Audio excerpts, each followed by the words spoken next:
கடவுளுக்கு விபூதி அடிக்கிற கூட்டம் தான் இந்த சனாதன இந்துத்துவவாதிகள் இருக்கக்கூடிய இந்த சங்கி கூட்டம். 5 லட்சம் இந்துக்கள் ஒன்றாக கூடி கந்த சஷ்டி கவசத்தை பாடுறேன்னு சொன்னானுங்க.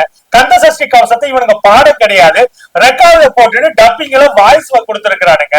ஒரு மனுஷனான என்ன ஒரு சக மனுஷன் மதிக்க மாட்டேன் நானே அப்படின்ற ஆதங்கத்திலே சமூக ரீதியாகவும் எல்லா மக்களுக்கும் ஒரே விதமான மதிப்பீடு இருக்குதா இந்த சனாதன ஹிந்து மதத்துல அப்படின்னா நம்மளுடைய கேள்வியா இருக்கு.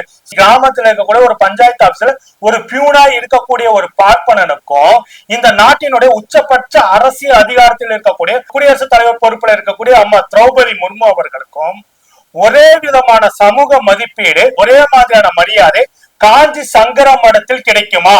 ஒடுக்கப்பட்ட சமூக பெண்கள் பாலியலாக சோண்டப்படக்கூடாது, ஆதிக்க ஜாதிகளாலும் ஆண்ட ஜாதிகளாலும் அப்படின்றதுக்காகத்தான் இந்த மத மாற்றமே இங்க பெரும்பாலும் நடக்குது. இந்த வரலாற்று அசிங்கத்தை கூட இவனுங்க ஏற்றுக்கொள்வதற்கு இவனுக்கு தயாரா இல்லை.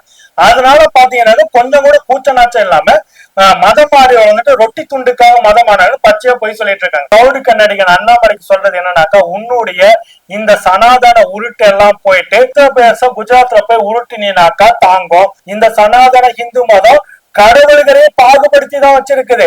கடவுள்களுக்குள்ளே ஏற்றத்தாழ்வை உருவாக்கி வச்சிருக்குது. கடவுள்களுக்குள்ளே பாலின ஏற்றத்தாழ்வுகளையும் உருவாக்கி வச்சிருக்குது.